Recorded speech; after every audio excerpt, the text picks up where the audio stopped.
अंबरपेट में हल्का असेंबली में इंतखाबी मुहिम का आगाज हो गया है। चुनाचे अंबरपेट के रुकन असेंबली वो बीआरएस उम्मीदवार कालेरू वेंकटेश ने मंदिर में खुसूसी पूजा करने के बाद इंतखाबी मुहिम में हिस्सा लिया। इस मौके पर खवातीन ने रुकन असेंबली कालेरू वेंकटेश को आशीर्वाद दिया। कालेरू वेंकटेश जिन्होंने पद यात्रा का आगाज करते हुए मुकामी लोगों के साथ मिलकर बीआरएस पार्टी के इंतखाबी मंशूर की वजाहत करते हुए एक मुहिम का आगाज किया। इस मौके पर बीआरएस कायदीन और कारकुनों की कसीर तादाद ने शिरकत की। इस मौके पर रुकन असेंबली ने केसीआर की ज़ेरे क़यादत में बीआरएस हुकूमत की तरक्याती और फलाही स्कीमात से अवाम को वाकिफ करवाते हुए असेंबली इंतखाबात में बीआरएस के हक में वोट देने की अपील की है।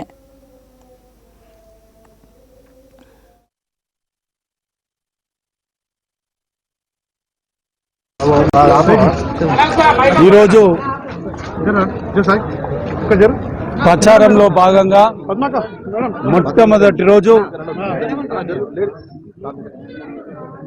అమ్మవారిని దర్శించుకొని 1000 మంది మా కార్యకర్తలు మా బీఆర్ఎస్ లీడర్లు బాపునగర్ ఏరియాలో ప్రచారం చేయడం జరుగుతుంది। చాలా బ్రహ్మాండమైన స్పందన ప్రజల నుంచి ఉంది। నిన్న మా గౌరవనీయులు ముఖ్యమంత్రి గారు మేనిఫెస్టోలో చెప్పిన అంశాలన్నీ ప్రతి మహిళకు విడమర్చి చెప్తా ఉన్నాము। మహిళల నుంచి మంచి స్పందన ఉంది। వాళ్ళు కూడా మమ్మల్ని బాగా స్వీకరిస్తున్నారు।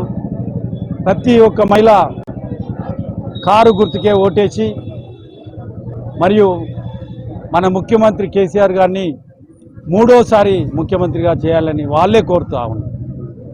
మా లీడర్ల నుండి కార్యకర్తల నుండి మా మహిళా సోదరీమణుల నుంచి మరి మా కార్పొరేటర్స్ నుంచి మా డివిజన్ ప్రెసిడెంట్ల నుంచి అందరి మధ్యలో మంచి కోఆపరేషన్ ఉంది। మంచిగా అందరం కలిసి